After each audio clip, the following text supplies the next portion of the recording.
Okay. Hi. Hi. Yeah, there's someone's arm in the background there. Whose hand is that?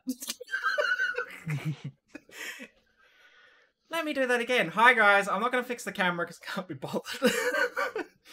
Anyway, welcome to episode 5, thank you, Petal, of the AuraCast. I'm on my own, and that's why everything's even more shenanigans than what it normally is. Cinder is busy, and Toma is sick.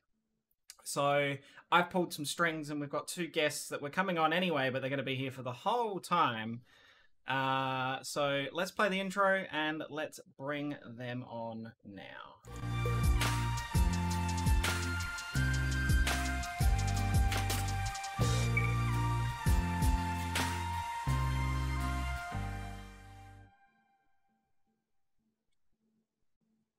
Hey, it's working. Everyone is in their right spots. So, well, Petal's avatar's in the right spot. I mean, if you got that wrong, I'd be impressed.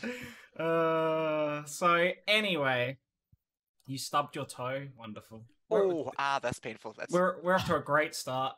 So, anyway, as I said, I'm flying solo. Prepare for the train wreck that is this existence. And so we have silence. So we have 2 of our wonderful AGRC peeps on the podcast, and they were both going to be on here anyway. But then, like 15 minutes ago, I was like, "Hey guys, Toma's diseased and stuff, so I'm going to be flying solo. So you both can come on at the same time, and we can just crash through everything."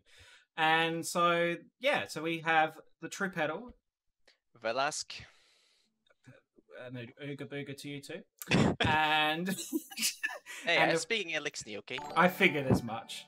Thank you for the host, Danny. And of course we have GaySuperman, Alex. I've been told not to speak yet. Oh, well, open your mouth. Wow, someone actually listening to me on this podcast. Usually we go live and it's like they're like or like, and it's like, all right, we're gonna quiet now. The phone goes off in the background. It's like oh, speaking of phone, hold on one moment. Just gonna mute that. So yeah, it's gonna be a bit of a different podcast for a number of reasons, but that's fine. First and foremost, I think we'll go with the usual throwing people under the bus and letting them introduce themselves. That's pretty much the standard at this point. God. I'll go with Alex first because Petal is... You saw the look of fear and that sounds like a good idea. I can sense Petal's fear. I can see yours. Mm-hmm. So tell us about yourself, what you play, how long you've been streaming. Okay. I'm Alex, or GaySuperman, as what I go by on the internet. I have been streaming for like 2 years. Well, that's not true. Like 1.5. I got into it from like the YouTube end. Like I watched a bunch of YouTubers and then they started streaming and I'm like, that seems like something I can do right now since I have no idea how to video edit and I do know how to talk to people. So I started in there and then I moved on to YouTube recently as well as this. But I play a variety of different games, mostly Overwatch. I play a lot of Overwatch. But I've also been playing a lot of Minecraft and just like the nice chill games. Yeah. Is that the full prompt? Am I supposed to say anything else? No, God, you can say whatever you want. Vote. If you didn't say anything, I was just going to put like insert witty line. Hey, that's my joke. So, and then of course... now I have nothing. Oh, sorry, I've taken your thunder. And so we also have TheTruePetal. So fire away, Petal. Tell us about yourself. Well, as probably already have picked up by now, my name is TheTruePetal, or just Petal for short. Been streaming for soon to be 1.5 years now. Oh my god. That's always a scary thought. Yeah. I got into it mostly. I think I can mostly blame Beaz, Mew, and Max for that. Seeing as I've been part of your communities for about over a year before I started myself. What? Yeah. That's a fairly common thing that happens to a lot of people, is that they get into it because they get to know people as an audience member and then go, you know what, I'm gonna give this a go. Yeah. I mean, I probably would never start streaming on my own. I'll be honest. It was just through your peer pressure, I suppose we can call it. I would never peer pressure. No. So what do I stream? Well, that changes a lot, really. The one constant I have mostly is Destiny. Other than that, it's been, well, kind of everything really. Warframe, Halo, even Final Fantasy 14 now, Minecraft, Starbound, Monster Hunter World, Skyrim, Fallouts. Yeah, a lot of stuff. I was gonna say, you play a lot of games. Yeah, a lot of games. I couldn't keep Sounds up like with it. that. I was gonna say I couldn't keep up with that. That's too hard. I've never even heard of some of those. Starbound is what caught me. I'm like, Exactly. What is that? what is Starbound? Oh, okay. I thought you guys knew that. No, no. It's kind of similar to Terraria, but with an infinite amount of planets and such that you can go to. It's basically Terraria with space travel. Ah. I mean, that sounds great. I love Terraria and I okay. love space. So I was gonna say that sounds alright. It's Not that real I need great. another game like that, because I've got enough of those I play at the moment. Like, Yeah, also, yeah, I've heard that like tag for like 13 different games, and I haven't liked any of them so far. It's like No Man's Sky. I was so excited for. Yeah, but Terraria, 2D side scroller. That's Oh, what that's Starbound is as well. yeah. I just want to say, just with an amazing mod content as well from great creators. So Oh, that's good. So, as I said, these two wonderful people are currently participating in the AGRC. That's the Aura Guardians Recruitment Challenge, for those who don't know the acronym. And so that officially started on the 1st of this month. There's about 13 days left of that. And there's been a lot of people streaming with each other, which has been really good. And members of the AGRC streaming with Aura Guardians as well, which has been amazing. Thank you, Sheldini. You can tell which communities people are from. So yeah, and it's been really good to see you guys sort of throw yourself into the deep end, especially and I understand this. Some of us struggle with it, not social side of things, but dealing with people and new people, and this is a very daunting thing. But I'm very impressed. I have absolutely no idea what you're talking about whatsoever. I know it is.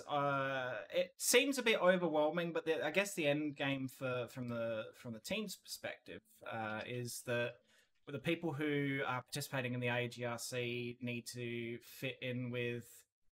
Cinder, why are you in the chat? Explain to me why you're in the chat. I'm going to call him out. Hold the phone. Hold the phone. Why are you in the chat? Explain to me why you're in the chat. I am holding my phone. But Beaz is since I'd have adopted Sheldini. I'm going to call him out. While I'm lurking, I'm busy here and there, family visiting. Oh, that's cute. Oh, well, that's all right then. You're forgiven. I'm like, if you're just going to sit in the chat and be snarky, wait until I see you next. Say hi to your mom for me. Not in a weird way. No.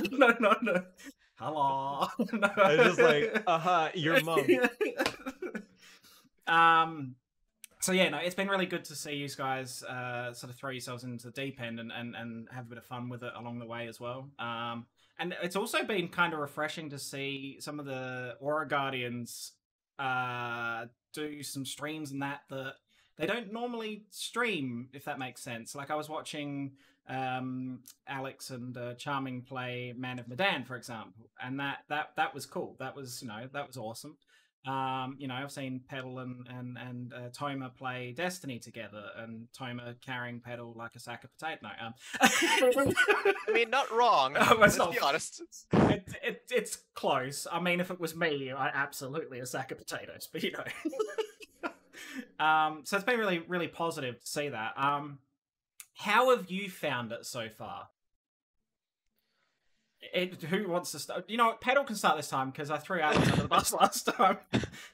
Okay, so just a gentle shove under a minivan. Okay. How I how I found it? As I mean, it's not really all that different from the multis and such that I've been doing, or streaming in general that I've been doing normally. I find just that I now have basically more people I can potentially ask to multi with when I have the time. Like for example, like Toma for Destiny 2, or like yesterday with Mew and you for Sea of Thieves. We did play Sea of Thieves, and it was funny. Yeah, that's my second multi with Mew ever, and I've known her for over 4 years now. Well, I guess that's what we want out of this as well, is the team stream together, or certain members of the team stream together quite often, and we want to be able to build upon that, especially if we're going to do some more events and things that involve working together as well. You can't expect 100% of the team to be 100% doing things all the time, so to have a few more people on who bring a bit of diversity as well is always a good thing. So your turn, Alex. Tag, you're great. I had like a solid 30 seconds to think of something, so I was amazing. So this is actually like the complete opposite for me. Like, it's been great because I have never multied before. Like, this was my first multi-stream, what I did with Charming, and it was an amazing experience. Because like when I got into Twitch, I got in from like these community like centered YouTubers who would like have people playing with them at all times. And so it's just like something I've always wanted to do, but I never knew any other streamers. Yeah. And now this like recruitment challenge has just been that like little nudge that allowed me to press against my social anxiety and just like message Charming and like message Max to be like, hi, play game, please. And then they said yes, and it was great. So yeah, this has just been a good experience for me to get out of my comfort zone and do something I've been wanting to do for the entire time. Yeah, and I guess... Oh, thank you for the sub, Pedal. Matthias! Oh, no, so it's Matthias, I sent the gift sub thing after you said... I got it wrong. Matthias, thank you for gifting a sub to Pedal. There you go. See, I'm a train... I told you it was going to be a train wreck. I didn't know you could direct gifted subs. I thought it was just a random thing. Oh, no, you can gift to specific people. Yeah, That's how I keep my bots subbed. You've got two options. You can gift anonymously, and you can gift a specific community member. Okay. Yeah. Cool. And now they've added that you can also gift multiple months. Yeah, I knew that. That's so cool. That is very cool. It opens up some opportunities for some giveaways and things as well that I can. I just noticed Danny's version of the AG fam. It took me a while to realize what was wrong with it. I'm like, why does that image look weird? It's just like there's no eyes anymore. Oh, it's wearing that eyeshadow on a green screen. Shared sigh. So that's the thing. They're two very different styles of stream. I've had a lot of experience multiing with people and flying solo.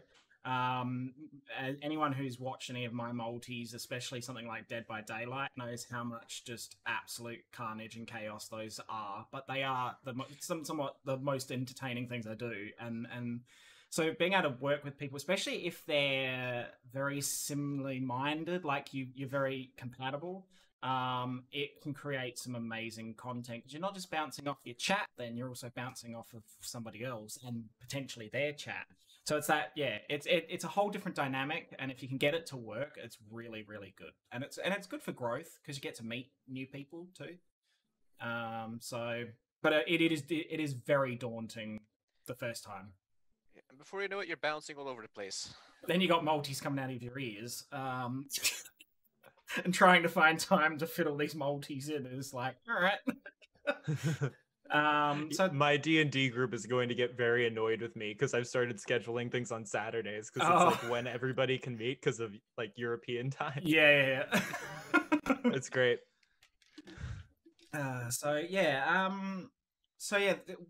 as I said, we've got just under 2 weeks until till it's all said and done, and we make the announcement. I have got a small announcement to make now. And Oh. it's going to make the AGRCs a little nervous, but that's okay.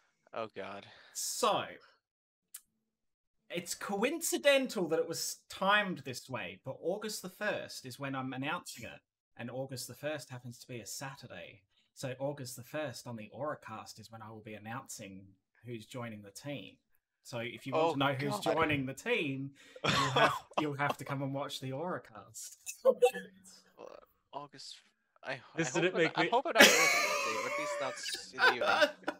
So the announcement that this is going to make me nervous made me way more nervous than the actual No, announcement. I was going to say... I knew you were going to choose someone at some point. Like, No, that's no. not new. No. So it will be... I will be... No, I knew that it wasn't going to be that nerve-wracking. Oh God. It's just like, I've got an announcement. Hush falls over. No, and I will make it clear that it's not just one person. And that's not just because we've got candidates who... what I'm saying is that we haven't picked anyone yet, obviously. We've still got plenty of time to look at things. But there will be more than one person. So... Interesting. I honestly was debating whether I wanted to, like, leave it, all of them till the end of the Aura just to make everyone sit there and cringe. Or I was like, maybe I'll just spread them out throughout the cast. I just say there's only one, and then announce one. And then at the very end, just be like, hey, is X person here? If they're not here, they don't get it. So it's like, it's just, yeah. But no. Yeah. But anyway, so that'll be happening. So that's 2 AuraCasts time. Yeah. So not next week, the week after. So yeah. I can't believe August is almost here. The summer is I gone. know. I was this week has gone. Like I was like, oh god, it's AuraCast again. Oh my god. It's amazing. The summer has gone by so fast in one regard, which is just like all these fun things are going on and everything's happening so quickly. And then also being in quarantine is the slowest possible thing. It's just like looking forward to going to the grocery store. Like, how bad is that? It is. It's very much like, oh, wait, we're gonna go do grocery shopping? Yes, fresh air and get outside. Oh, yeah, it's quarantine literally was the 2 worst. blocks away. I walk there and it's like one of the highlights of my week. It's like the sun. It's so bizarre though, like, and we've spoken a little bit about quarantine and that, but like it's the thought that like people were getting criticized prior to quarantine, sitting around home, not being active, playing video games, and all of us gamers and that are like, well, we're in our element now. We want to go outside. we want air. Like it's like, all right. Yeah, at the beginning of this, everybody was like, oh my god, I miss going to parties and talking to people. And I was just like, I really am enjoying the excuse not to do that. But then like nowadays, it's just like, I wonder what like this person's up to. I haven't spoken to them in 3 months. Oh my god. Yeah, I was gonna say. But yeah, no, so it's been an interesting like experience to like 12 months ago it was like this wasn't even a thought process, and now like it's like our whole world flipped upside down in what was normal then is not normal now. Wait, so we're in the upside down? Absolutely. That's my day every day. Watch out for the Gorgon. The Is that what it's called? Demogorgon.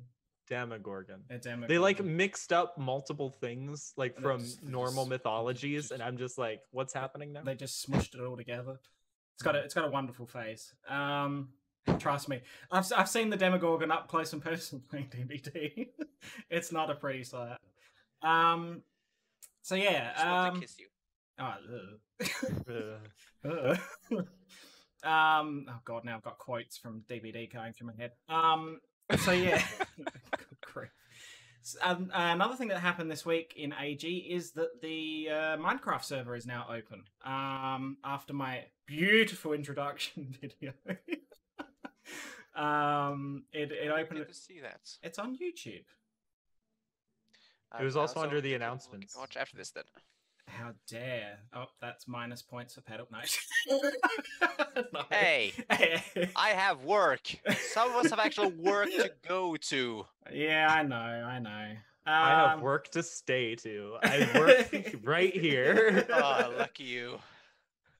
Oh, I haven't switched that off yet. Oh my god. That's like 3 weeks ago.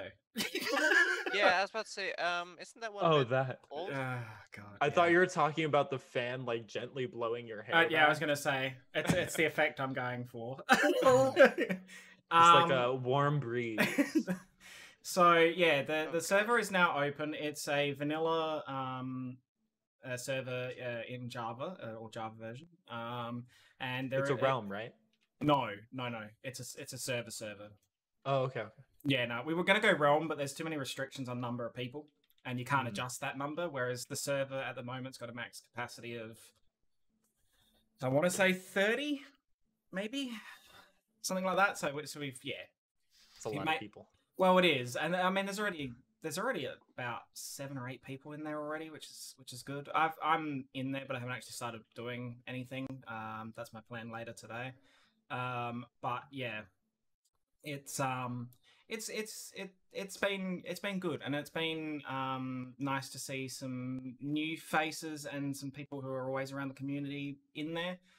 Which is nice, and that's the kind of thing we want out of these things. I know that you've got access now, Alex. Mhm. Have you I'm been in? planning on starting tomorrow.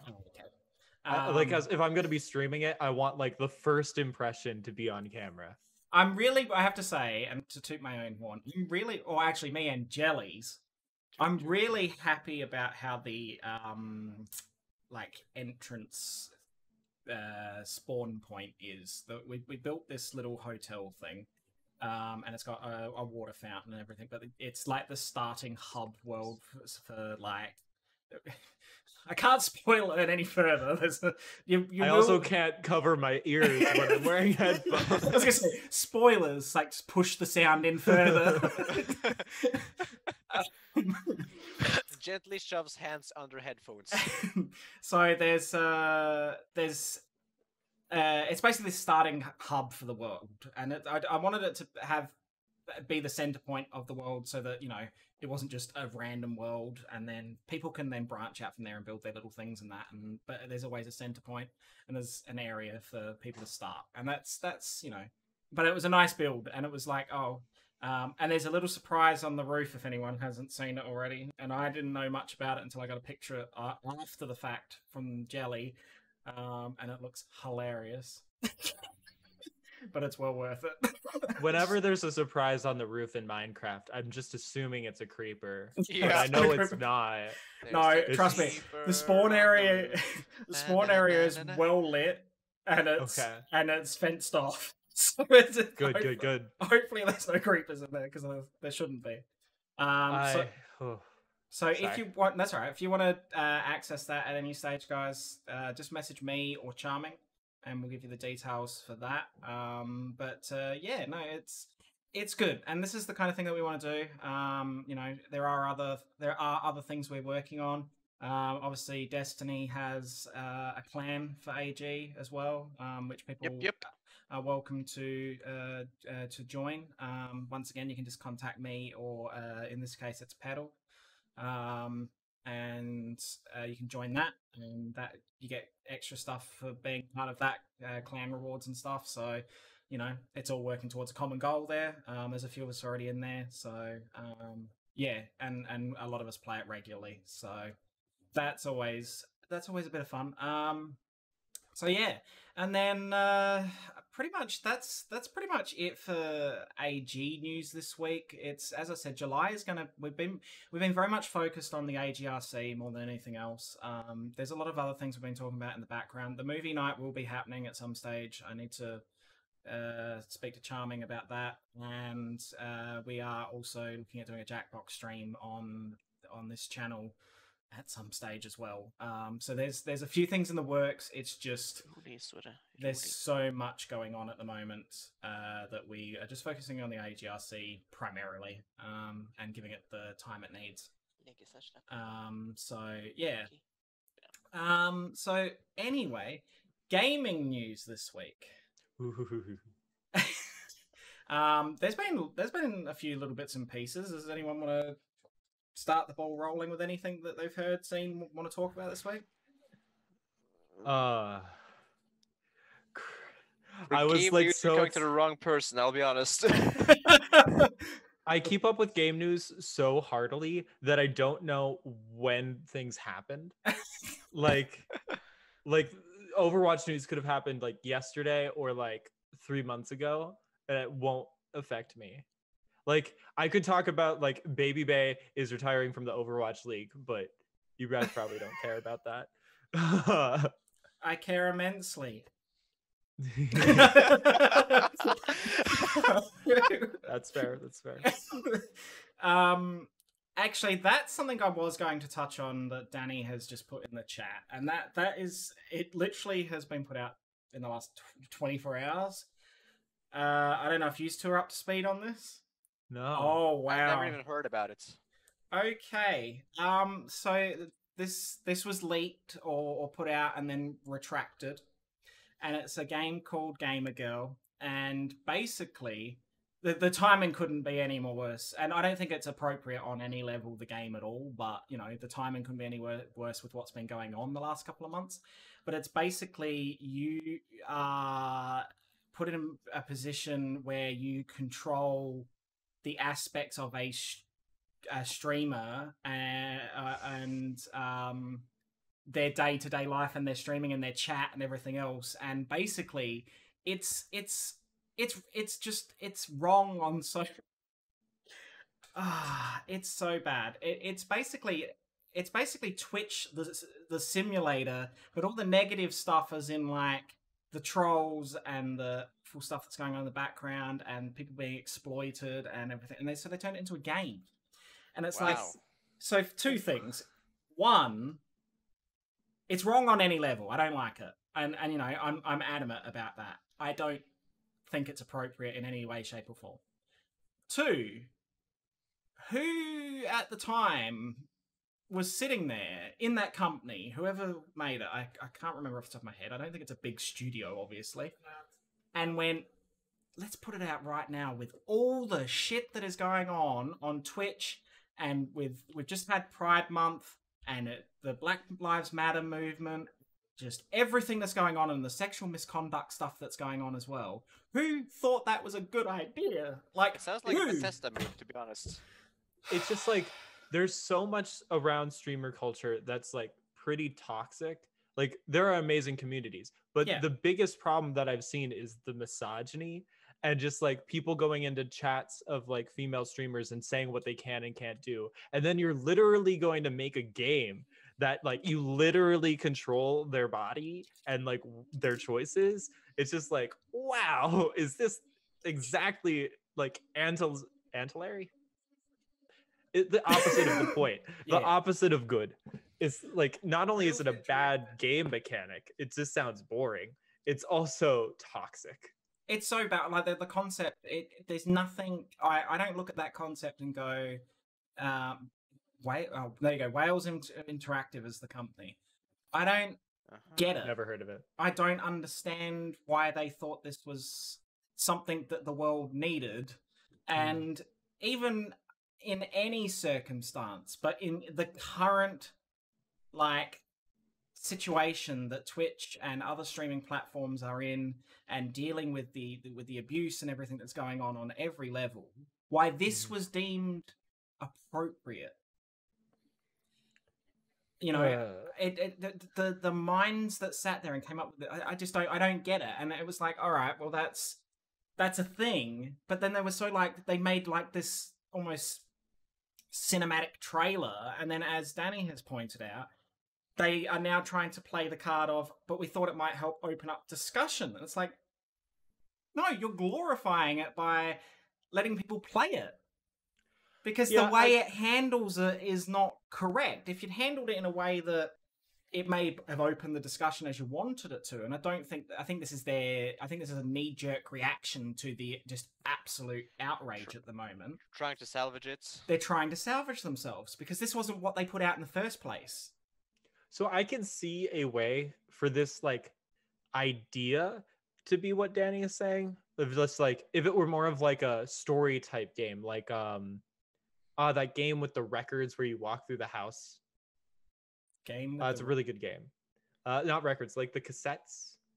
It's like vaguely retro. Anyway, it's like you walk through and like you see the story and you see like the struggles of the person, and it's story based. But you're saying that it's like a simulator game where you're literally making choices for someone. It's basically a simulator, yeah. It sounds like you could have a good story around like the idea of a gamer girl, but by making it a simulation, like the game mechanics are outside of the story and it won't work. But the way they handled it, the trailer, it progressively got worse and worse. They played worst case scenario, right? And then like the final seconds of it is the person turning up at the person's house like a stalker. Oh God. Yeah, it was like that, and that I'm just like, this isn't a game. That's not a game. That's like this is awful. It's true crime. Like it literally it was coming. I'm like, this is just. But that literally, like, I think it's come out in the last 24 hours or something. 21 hours ago. Yeah, there you go. So it was like, yeah, it's not. Yeah, I love the fact source, just like right behind. Yeah, I was gonna say my personal Google. It's your personal Siri. Hey Derek. What? Hey Derek, can you Google this? I did remember a piece of gaming news, if we're okay with moving. Oh, absolutely. I mean, unless anyone else has got anything to say, it was as soon as Danny brought it up, I'm like, I was going to talk about that one because it's so, like, current. Like, I would have been outraged at this game at any stage, but it's so current and too realistically close to what's going on at the moment. Like, what twat sat there and went, yes! It just seems like something that was designed, like, pre-2012, and they've been, like, working on it this entire time in their basement and no news, and they're just like, yeah, it's time to release this. This is like living in a bunker somewhere. They've missed the entire what's been going on, like exactly the game we've been working on. Yeah. But yeah, what I was gonna talk about is, have you guys heard of Watch Dogs Legion? Yes. I think so. I really, like, ever since E3 last year, I wanted it. Like, it just seems like a cool idea. Like, the vague concept. So, if you're familiar with the Watchdog franchise, it's this terrorist group called NexSec or something like that, which is all about, like, the people rebelling over this, like, fascist Big Brother regime that controls data. And you are, like, part of DedSec, like, trying to undermine the authority. But in this one, it's all about how the people, like anybody in the world, can be part of the resistance. And that's such a cool concept to me because of like rebellion themes. Yeah. But then also the game mechanic that they're centering around is literally any NPC you see in the world can be recruited to DedSec. Oh, wow. And that's like the coolest thing. And that's why I've been interested in this game. But the part of that's news that's not from a year ago is that they've released like real footage of them playing this game with real-time ray tracing on a 2080 Titan. And it looks beautiful, but they are unable to reach 60 frames per second on a 2080 Titan. Oh. Like stably. So it's just like, ugh. Oh no. Yeah, it's like 60 FPS is the minimum on like the top tier graphics card. Like it's still previs. They're not done or anything. Yeah, but it doesn't make But it makes me so nervous. Like how would you guys feel if like your favorite franchise was about to like release this thing and they're like, it's coming out soon. And it was just like, by the way, you might only get 45 frames. The other 15 frames are in like a DLC pack. So. Well, you just have to turn the ray tracing off. Yeah. Well, that'd be hilarious. Pick them off the floor. You just pick up your frame. Oh, well, at least they're not dropped frames. They just don't exist in the first place. Can't drop frames if you never had any. I mean, just get a crappy monitor and it won't matter. You won't notice it. But yeah, the good news is they haven't. There's this thing called MSAA, which is multi. It basically just means they take like one sample and upscale it, so it looks like more. So you can basically run on super light workload and have these like pristine results using machine learning. They didn't implement that yet. So if they add that, it should be fine. But just like they were releasing this to like literally journalists and they're like 50 something frames and people are like no. And that makes me super nervous. I'm just looking at the list of things that have come out. Only kind of gaming news I've seen on top is Destiny related, and well, the Oob thing, Ooblik, is in pre-release. People are like super into that game. Yeah, I don't even know what that is. It's the thing that Professor Ooblik in Ruby I was gonna say that sounds like a Ruby thing, is it? I'm definitely getting the name wrong. Oh yeah, I was about to touch on that. That Ghost of. I always say these Ghost Japanese. Tsushima. Tsushima, yeah. Ghost of Sushi has come out. Oh, I was close. It's Ooblets. Okay. It's like the. I know like exactly Pokemon. what you're talking about it's now. like a creature collector. Okay. Or another one. Yeah. Yeah. But it's evidently very different mechanics. I was going to say, it'll be interesting to see how that goes, because every time they've tried to come up with another sort of creature collecting kind of game, it's just not caught on. It's been busy to begin with and then just flatlined. I mean, this isn't like an RPG, so I don't think it'll be a direct Pokemon competitor like Temtem was. Yeah, I was going to say, because Temtem's a really big, obvious answered one there that people are like, oh god, Temtem's going to take down Pokemon, and it's just like, barely people talk about Temtem. I really liked the game, but there just wasn't enough content. No. Like, we've been sitting on it for like 6 months now, waiting for the summer release. Yeah. So. Oof. But yeah, I don't know much about Ghost of Tsushima, but what I do want to say is I was very impressed with the fact that is it Metacritic? Yes, it's Metacritic. Decided to restrict reviews for 48 hours, and it literally comes up saying come back on such and such day at 5 a.m. or whatever, enjoy playing the game first. And it's after what happened with The Last of Us 2 getting review bombed. Yeah. So it's a reaction to that, and it's like, I actually like that. Let the critics, the proper, like the published critics, do their reviews, and then the public can have it for a couple of days, and then, you know, I mean, you're still probably going to get people bombing it just for the sake of bombing it. But it's not going to be an extreme outrage at the start like it was. No, and you know, and that's why, because if you look at it now, not the score matters to me, because to me, a game, I'll play a game for my own experience. The score for Last of Us 2 is actually creeping up, because now legitimate reviews who actually liked the game or gave it an accurate review are pushing it up, but it's still like 5 or 5.5 because it got zeros from people who were just like, we hate this because X, Y, Z, or, you know, and the themes and all the rest of it. It was stupidity, you know. Yeah, so this was their reaction. Stupidity and a lot of emotions to swing.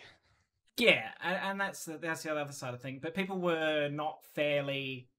No, of course not. I haven't played the game myself, but I watched playthroughs and all that. And while personally, I don't like the story and the way it took, but holy crap, this graphics, the lighting, it was just beautiful to look at. And that's what I was gonna say. I know nothing about the story, but like I've seen Lolly playing The Last of Us original, and I've seen who was it?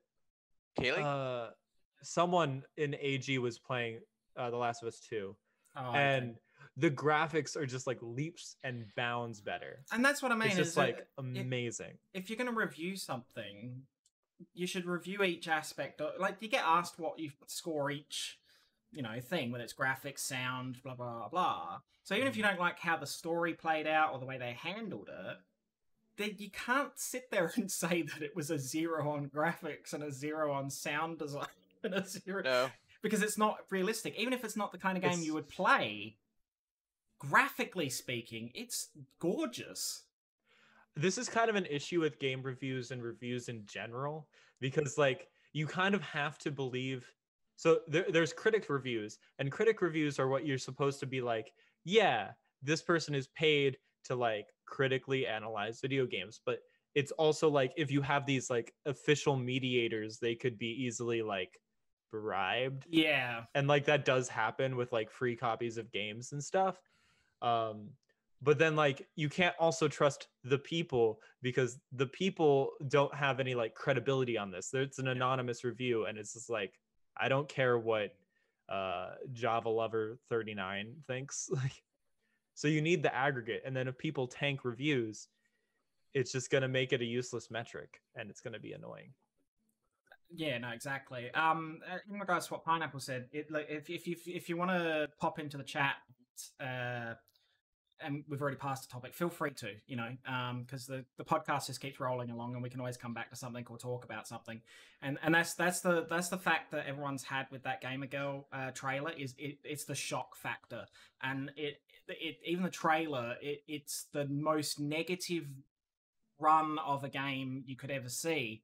In the, like I said, the ending is atrocious. I mean, the whole thing is cringy, but the ending is just like, why is this a thing? Why have you decided that this is a thing?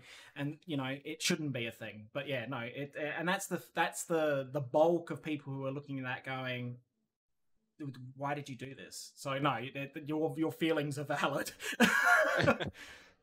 There's a responsibility. Bringing it back to that like topic is like, you have a responsibility as a game producer, as any sort of art maker, to produce responsible content. Yeah, like content that's driving like good messages, and that's not like, it simply isn't. And like, we can't as a people say like, you can't make that, but we as a people can definitely be like, yo, this isn't okay, don't play this game. Yeah. And it was a scary thought that someone actually, I can't remember whoever it was, under that tweet said, the sad fact of the matter is there'll be the outrage now, but when it comes out, there will be a certain percentage of streamers who will stream it sheerly to get the viewership. And just because like the shock factor, and then it's just going to get so much exposure, and like that's going to do well for the game company, and they're going to do something like this again. It's going to validate, in their mind, it will validate what they did was right because it's getting the exposure. It's that old adage of like, any publicity is good publicity. The better cross fingers that's exposure shows how awful the game really is, then, and real backfires in the producers' faces. But how? Like, they're still getting game sales, and they're still getting views on Twitch. They're still getting what they need out of it, even if it's a negative light. And that's what I mean. A lot of the time, sorry. No, you're right. Go on.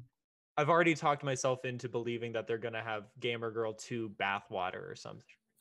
I'm trying not to swear. Sorry. No, you're fine.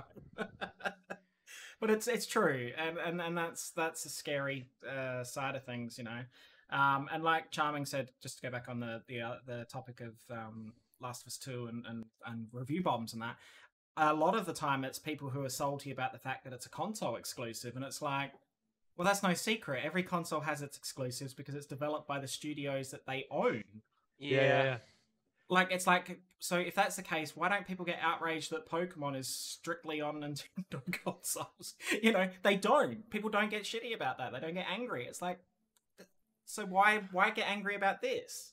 I mean, it works too. Like, I bought the PS4 exclusively to play Spider-Man, and I bought the Switch exclusively to play Pokemon and Breath of the Wild. Yeah. Like, it works, so they're gonna keep doing it. Like, you can't be...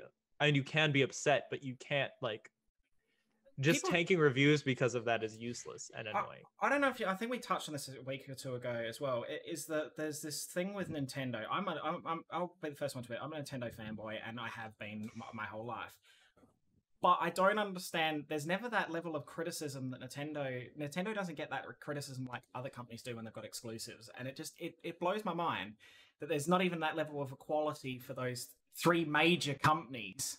In the Nintendo seem to have that nostalgia factor that always protects them from that open criticism that Xbox and PlayStation get for games that they've had exclusive or exclusivity deals they've got with certain developers. It's like, well, hang on a minute. Nintendo just do this all the time and have all the time. So why aren't you getting angry at them as well? But they generally don't. Or the minority that do aren't as vocal as the ones that are vocal about, for example, Last of Us 2 at the moment.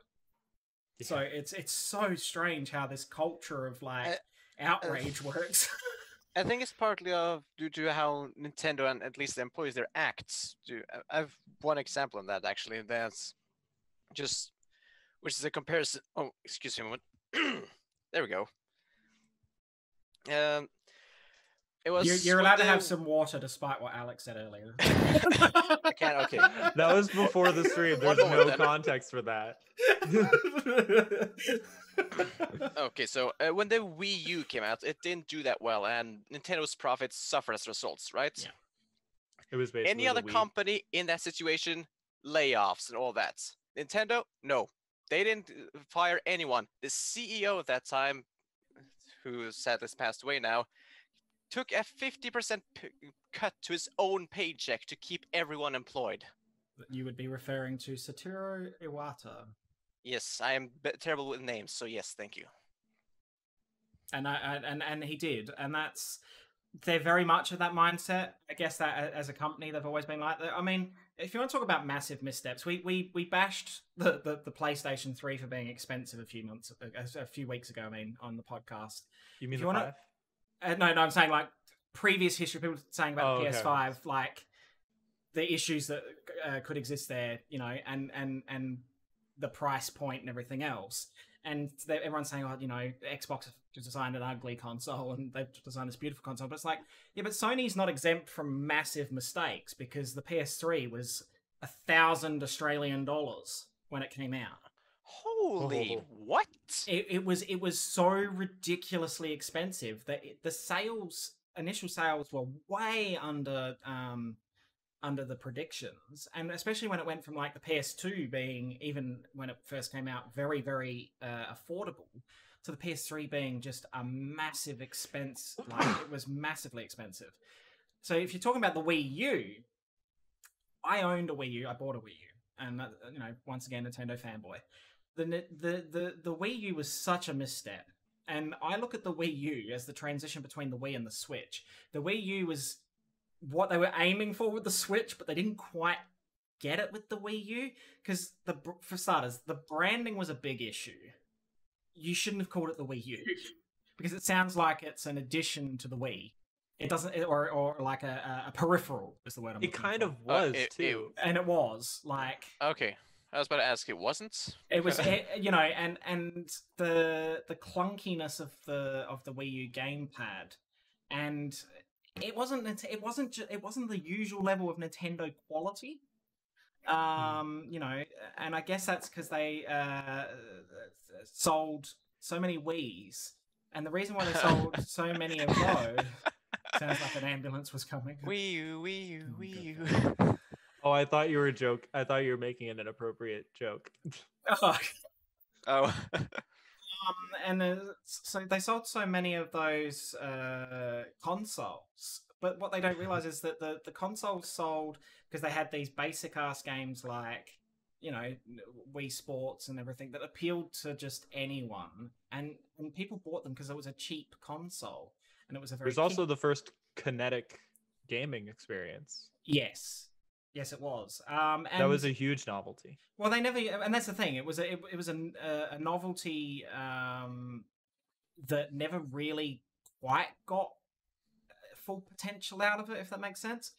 Yeah, it's like the first step to VR gaming. Yeah, and see, the probably the best example of how good the Wii U was, was I was gonna say Breath of the Wild, Skyward Sword. Because the movement with the Wii Mote and the nunchuck was all 1-to-1, and it was accurate. So it was actually really, I played that game from start to finish, and it worked brilliantly. But the Skyward Sword was like one of the last games they launched on that console. So it was like, you know, they kind of left their run late with what they could do with it. Mario Kart. I'm trying not to get like super technical and nerdy about this part, because this is so like, this is my field of study right now. So it was well done in that that come out and it was good, but yeah, I think what they were trying to do with the Wii U is what they eventually did with the Switch, and that's why they were so scared people were like, with the Switch coming out, it was like, I don't believe in this console until it came out, obviously, because look at what they did with the Wii U. And then it was one thing after another. It was a very strong advertising campaign, and it was very clearly explained. And it was like, also, you don't need your Wiimote, your nunchuck, your steering wheel, your grandma's kitchen sink, because that was the other thing with the Wii. It had so many peripherals, like, of just ridiculous nature. Like, there was like the zapper gun thing and the things you clipped on for playing Wii Sports, and like, and then there was like the classic controller, and they just had so many. It's ridiculous, and then they'd be like, oh, but guess what? You can bring your GameCube controller in as well, and it's like 6 gens all smushed into one console. It's like, no, stop it. Can I add in some throwing shade on Nintendo making mistakes? Yeah. Nintendo Labo. Oh, God. It's just like, we're going to laser cut some cardboard. You're going to spend $30 on it, and then you're going to assemble it yourself, and it's going to add like 16 peripherals to a device that doesn't need any. Yeah. It's just like they wanted to take a step back in their game designing minimalism and just be like, let's clutter it up with cheap materials. When they announced Labo, I was like, all right, I don't get this, because they're like, all right, you can, as you said, it's literally, they give you a box of cardboard and you cut it out and you make these things, but yet you can still download the templates from the internet, which also is like, all right. And then like they made a thing that you could put on your face and like slide your Switch into, which is their version of VR. It would be so heavy. And I was like, the Switch, like the actual Switch without the Joy-Cons, weighs so much, like, considering what it is. So you'd have it here, and wouldn't it just be sliding down, just like slicing bits off your nose with the cardboard? Like, it was such a weird concept. But that's the point, is that Nintendo, people make jokes about it, but Nintendo sold some of that. Yeah. People were happy to pay for that. But in any other circumstance, they would have told them to go take a flying leap. But I know what it's called. Like, I'm not a Nintendo fanboy like you. Like, I don't, like, Nintendo news doesn't always breach me, but that has been, like, at the forefront of my mind for, like, 3 years, just to, like, casually bring up on a podcast. Like, I've heard of this. Oh, you've never heard of Labo? Nope. Oh, wow. You've got to you've got to watch the commercials for Labo, because they're just stupid. It's like, there'll be like some kid with excitement to like pull out this random sheet of cardboard with some like lines on it, and then you're just like, whoop, and then like folds things, and then all of a sudden it's like the IKEA fishing pool. It's like IKEA of cardboard for Nintendo Switch. It's literally that. It's like, put all the parts together to make your own thing. See, this is what happens. See, Nintendo, this is what happens when you outsource to the Swedish. The Swedish did this. But like, yeah, it was such a weird misstep because the Switch itself, like, the Switch has been, I've had it since launch, and the Switch has been an incredible success story for Nintendo. It's caused a massive resurgence for them, because Wii and Wii U was a big downslide for them because of quality. It's a quality console. It's now getting third-party support on a pretty significant scale, which it didn't have at the start because it had to prove itself. Mm-hmm. When you're starting to talk, like, it's getting like Borderlands and BioShock and all these things being like redone to then put back into the system. Yeah, there are old games in that, but they're games that people will want to replay. And I think they're great games. I find the Switch such a strange system in general, because it can't really compete with like the big top consoles, because it's not a console. No, it's a mobile gaming thing, but it's so much better than all other mobile gaming platforms. It's like in this weird niche that nothing else is in, and it's just like, in a class It's an of its amazing own. system. It's a class of its own. It's well designed. It's quirky. It's Nintendo quirky, but it's well designed. In that it's adaptable, and that's the, and that's, I think that's what it's brought a lot of people, even from a streaming perspective. Streaming on those other consoles is hard. Streaming the Wii U is just a mess, and and anything older than that, then you've got to convert things, and that gets really complicated. This was designed in a way that it gives us the ability as streamers to still stream a high quality game, because a lot of Nintendo games don't need to have that extra punch to them because of the way they're designed. Like Mario looks incredible on the Switch. And I mean the rumors are circulating that they did drop a hint, as I said last week, in a press conference, or sorry, not a press conference, like a financial briefing with the board members, that they are already working on their next console, but it's not. They're trying to. I think they're hinting at that it's like what we got with Xbox and PlayStation. It'll be like the Switch Pro, so it'll be a step up graphically speaking, with still the ability. They said, and after that, going into the next gen, whatever their next gen is, because they don't follow the gen format either. It will be the same concept of, it will still be a handheld console, but it will still be able to be a home console, because they think that people have really enjoyed that ability, and I agree. Like the number of people I know who take their Switch to work, play it. I'm not calling anyone out. Like Charming, maybe. I'm pretty sure he does. The bus is a boring place. You gotta get into your own bubble, so you're not thinking about other people getting in your bubbles. Yeah. Yeah. So it's just, if I fear if they try to brand it as a direct competitor to PS5 and whatever the new Xbox Scarlet, I don't know. They're gonna fail. Because you're not going to get the same graphical rendering on something mobile. It's not possible. There's a reason why the PlayStation is as big as it's going to be. It's just like memory can only be so close together. Yeah. So it's like they definitely need to approach this with the right branding sense. But Nintendo is amazing at branding, so I assume they will. It's very rare that they slip up on their branding. And like I said, the Wii U was their biggest misstep they've ever done. And that was And Labo. Oh, but Labo wasn't a branding issue. Labo was more just like, why is this a thing issue?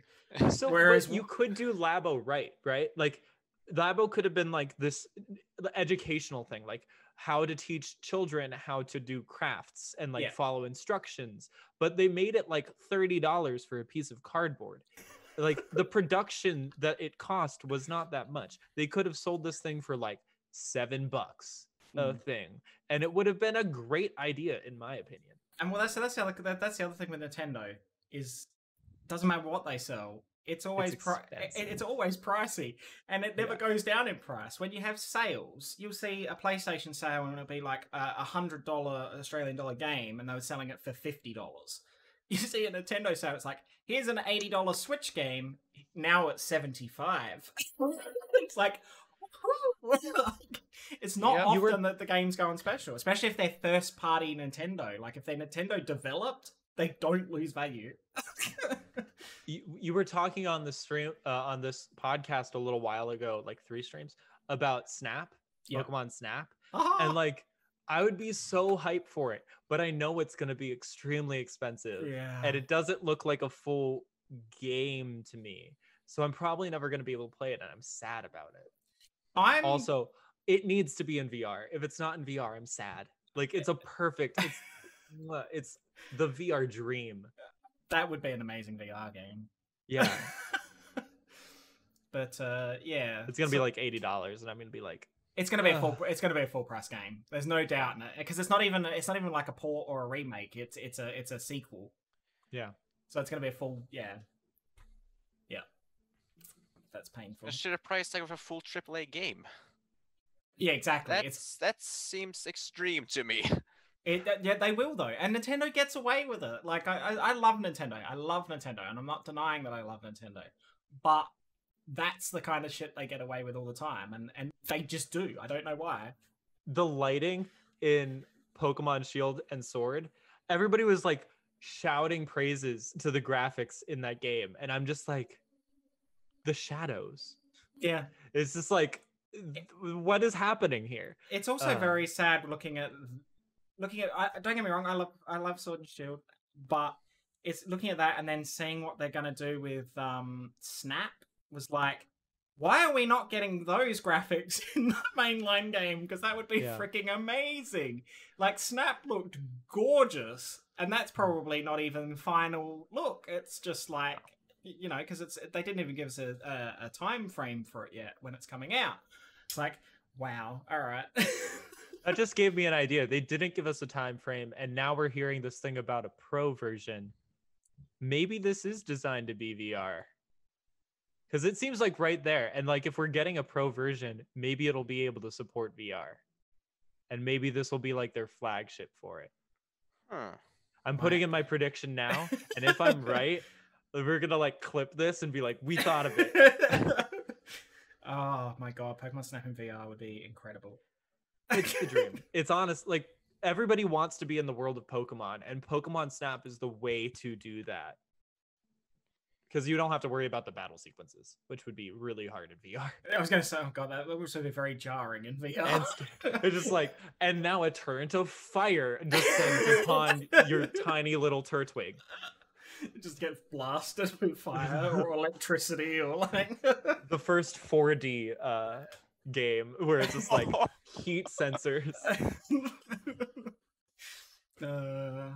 Leaves start firing out of the sides. Well, it's gonna be like that full body suit in Ready Player One, so you just suddenly feel getting kicked in the guts. You just feel it in real life. He's going for a Mega Punch. Oh God.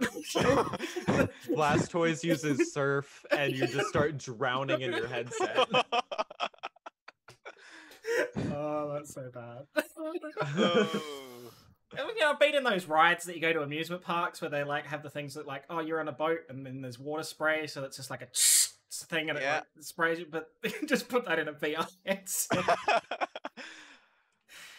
They had Smell-O-Vision before. Do you remember that? Smell-O-Vision? They had Smell-O-Vision for like some movies at one stage there, and it was such a weird because there was the same thing. They had like in the cinemas they had like little things on the back of each chair that would like spray scents at the certain times to make you feel like you were there. It was like, all right, it was a little weird. Like, I get the thing, like it's all about immersion, but also I don't need to smell like some sweaty action hero.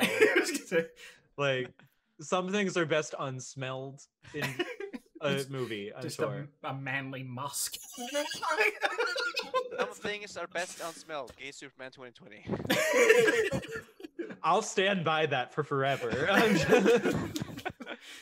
But no, and I guess, that's an interesting thought, is that if they are going down, and I wouldn't be surprised if they're going down the line of, not necessarily VR, but like, obviously, improvements to the Switch as it stands now, you know, and there are some things they could potentially improve on. Battery life is one of them. They might be able to absolutely improve on the battery life. Oh yeah. Especially for like, for example, Breath of the Wild. I mean, and that was a launch game. I think you get 2.5 hours out of the Switch at best if you're playing Breath of the Wild undocked, and it's like, all right. Plug it back in. Yeah, I feel like some of these games are designed to be docked, and they're just like, you can do it undocked, but like the rendering quality is not going to be amazing, and you're just going to be a bit saddened by it, honestly. Exactly. And I was thinking games that are coming there, and like I was so excited when I seen Dead by Daylight coming to Switch, and then I'm like, I'm really not, because Dead by Daylight plays like trash on most things, so I can't imagine what it's going to play like on a Switch.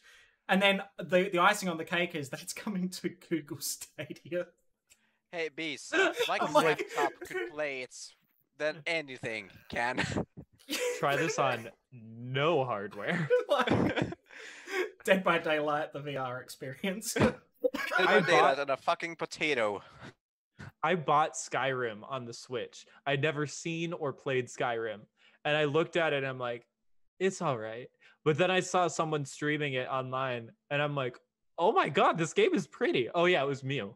Oh, okay. And I'm just like, this game is amazing. Yeah. Why do they do this to this game? Just wait till you see it with graphic mods as well. Yeah, Then but that's the thing with like Skyrim and Minecraft is another very obvious example.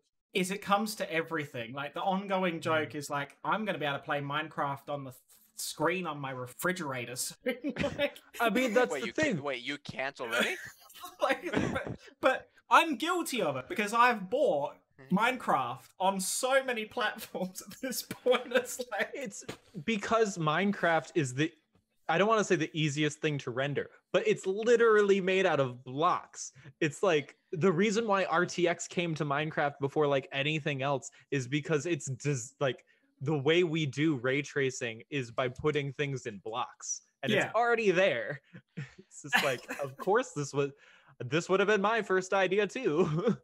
you A can question play for that then. If Minecraft's Yeah. so simple they can run anything, why does my current computer then have trouble running the vanilla version but can run mod packs without issue? That is here's the thing with Minecraft. I cannot run it on fancy graphics at all. I have Because to use it's fast designed- graphics. It's because it's designed by Microsoft. Yeah, this thing runs I'm sorry, like that's the Warframe reason. on max quality at 165 frames per second, and I can't run Minecraft at fast quality 40 frames a second. Yeah, but that comes That. that comes back to some games are better optimized for things than others. Also, what's your chunk spawning? Chunks. Oh yeah, thank you, Matthias. You're amazing. I'm gonna think It sounds like you might have too many chunks on and you're getting too many passive mobs. Sorry. I have render technical. distance way down as well, so Okay. I've got it. I have mod packs that I have better quality on, and it Yeah, runs fair. smoothly. And then Oh, vanilla they is did just- too. Now that you've said that, Pineapple just said that they did do a parody. Bethesda themselves did a parody of Skyrim on Alexa. That's amazing. I remember watching that. I think it was during E3 a couple of years ago when they were talking about they were releasing and that, and then they jokingly threw in a prank like playing Skyrim and Alexa's like, Alexa, attack. And then they come back, I don't understand your command. Alexa, attack. It was so good. It was brilliant. That's like in my interactive technologies class, that's literally like the type of joke we'd have. It's just like sometimes hardware is not designed for the functionality. Yep, We want to talk about that's that. true. I've got a really funny short story, and it was. I'm going to swear once. I promise it's only once. We were sitting at the table or somewhere. I can't remember exactly where we were sitting, but Danny's phone activated, and it was Siri, and his phone had been doing it all day, and it did it while I think we were eating dinner or something. And so he must have said something, and it activated to listen to him, and I couldn't help myself. I went, Siri, fuck off. What did she say? She comes back. I was only trying to be helpful. We just want to be friends or something. It was like, I just want to be your friend. That's it. This is how the robot revolution starts, not with a bang, but with a Siri fuck off. I got guilt tripped by Siri. Someone put in a passive aggressive response into a faked AI, and that is literally how the robot revolution began. And I like I'm we not both even kidding. we both sat there and went, did she just guilt trip you? Like, I'm laughing so hard that Sora came over to me to check what was going on. oh my god! Just So came over and whined because he thought something was wrong. this is why he doesn't use Siri anymore. Yeah, she left after Det går that. bra, inte. Det går bra. But no, and that's the. I guess you want to talk about games and they run on certain systems. Is that since I've upgraded my PC and that I can actually run Dead by Daylight on Ultra, which is something I've never ever been able to do because that game is poorly optimized, right? But then I can play The Forest, and as anyone who watched my stream the other day, and it just my computer lost the plot, and I don't know why. It's the moment that I had to put The Forest down to the lowest settings, which the game still looks alright, so that everything else didn't like completely, because it forces my microphone to robot, and like, you know. But I can play Destiny, for example, in max settings. But I it's have because this too. it's so Sorry. bizarre. it's Apex Legends. I'll drop like 20% of my frames when I was trying to use high rendering quality, but then I'll play Destiny or Overwatch in Ultra and I'll be completely fine. Yeah. And it just like if a game is not like a game that's designed for competitive play should be well optimized. You would hope so. Like Destiny and Overwatch, but then Apex Legends, which is like very high pace, very competitive, is just like destroy everything. Oh god. It's because EA probably wanted to save some bucks. Yeah, and there's a few companies like that where they cut corners and yeah. I mean, EA has such interesting like breadth to their games. Like they're the Madden people, which is like not the most intensive rendering. But then they also did like Jedi Fallen Order, which was like beautiful ray traced gorgeousness. Yeah, you never know, and I guess it's with the teams within these big companies that Yeah. So, all right, I'm gonna do my ad read, and then we probably need to wrap up because it's heading towards. Oh wow! Yeah, we've been on an hour and 15 minutes. You were right when you said I think I got a girl here who needs to go outside. Okay. Time flies. She's halfway sitting in my lap at the moment, trying to get my attention. Oh. All right, so I'll do my ad read. So yeah, as always, the Aura Guardians and this podcast are supported by or partnered with Juju Energy. Juju Energy is more than just a energy drink. It's a healthy, high energy and focused formula. It's sugar free and it has natural caffeine. I was drinking some during this the podcast. What did I end up having? I had blue raspberry, which is actually my favorite. I still need to get some. Hold on, I got a paycheck now. Maybe I could order some after this. That's the flavor I have, and I want it so bad. It's so good. Juju was specifically formulated for gamers to increase focus, reaction time, energy, and overall performance, so you can win more games and level up without any jitters or crashing. I can't promise you win more games because I don't win more games, but that's because I'm hopeless. That's me. That's not Juju. So Juju was built for gaming, but it's ready for everyday life. We found it works with wonders in the classroom, gym, office, or anywhere in the world. I used to have while I was working in the kitchen, and it absolutely gave me more energy. Juju also includes a high dose of B, C, and D vitamins and antioxidants to help boost your immune system. Also includes something called Lutamax, which is supports eye health. And for people who sit in front of computer screens, there's the blue light that can strain your eyes. It helps with that as well. So it's also low carb. It's only 15 calories per serving, and there's no like added sugar to it. So if you are interested in Juju, you can go to their website, which is jujuenergy.com, and you can use on checkout our code, which is AGFAM, and you'll get 10% off your order.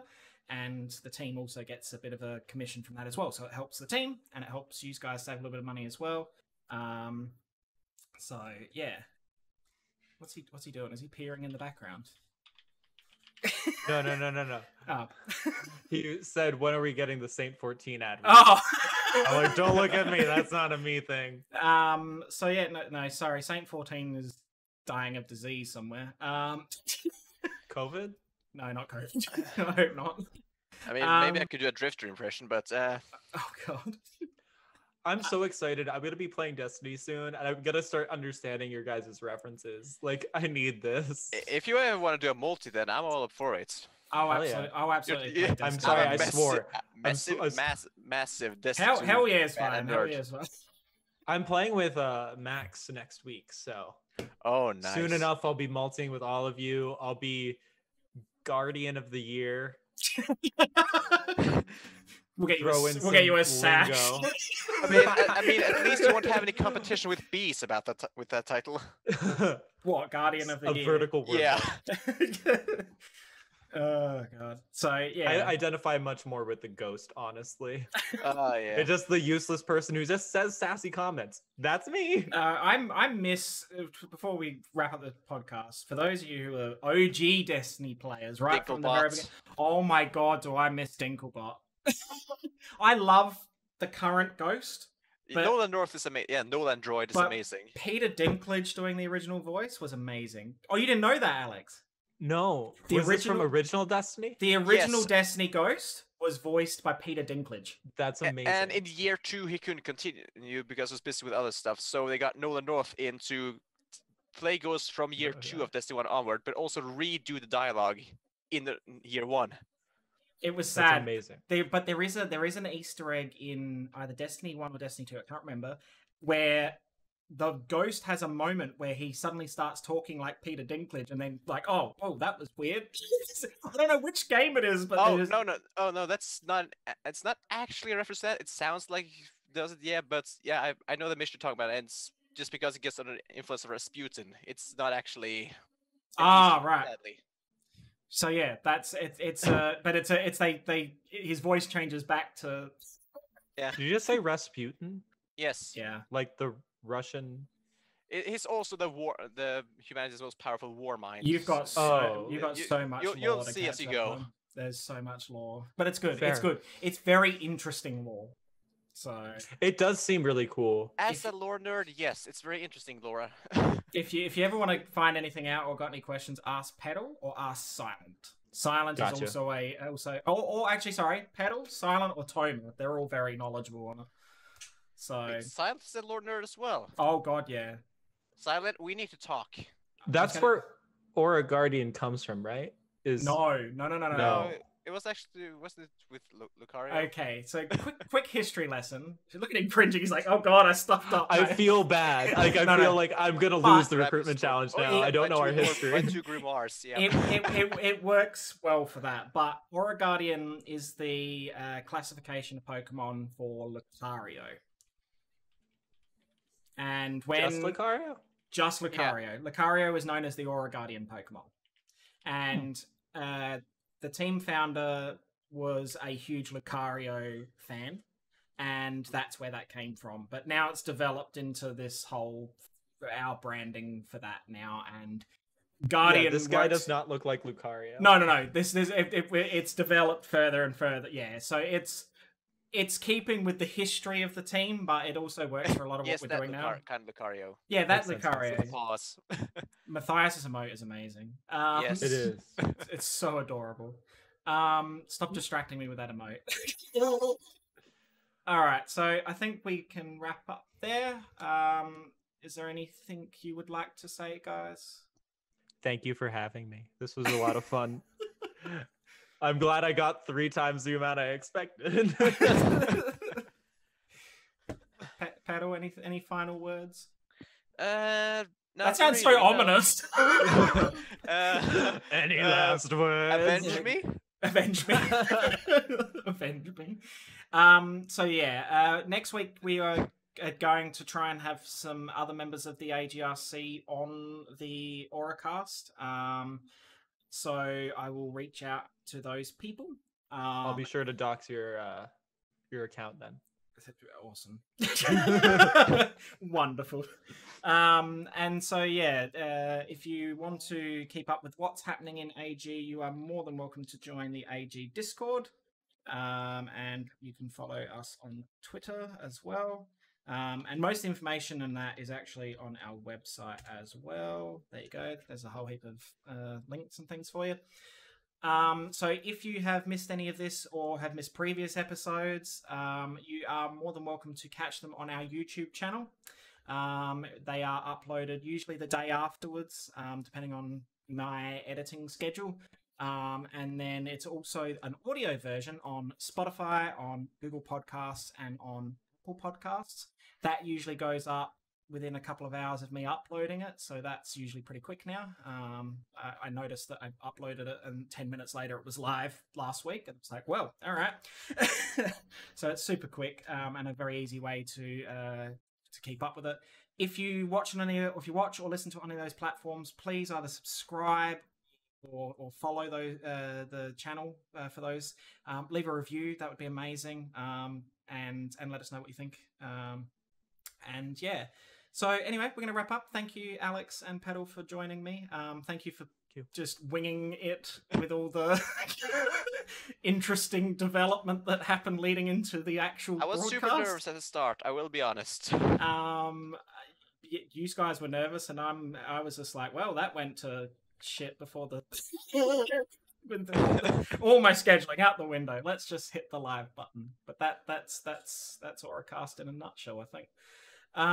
So yeah, anyway, I will see you next week. And oh, actually no, that's what I was going to do. One last thing. These fine people also need a shout out. So if you want to follow Alex, there is his. And if you want to follow Petal, here is theirs. And I finished typing. Make sure you check these guys out. Why is the bot not doing it? Wake up. Haha, the bot loves me more. Oh, there it goes. It's experiencing lag. Oh, it got like another bot in between. It was like fighting. Oh, is that what was happening? The one that we don't need as well, it's supposed to. Of course. Make sure to check these guys out and any of the other members of the AGRC, and because any of these people could be our future Aura Guardians. So, yeah. All right. We'll see you next week. Thank you for tuning in. Stay safe. Have fun and enjoy your gaming and stuff. And yeah, it's time to go. Bye. Goodbye.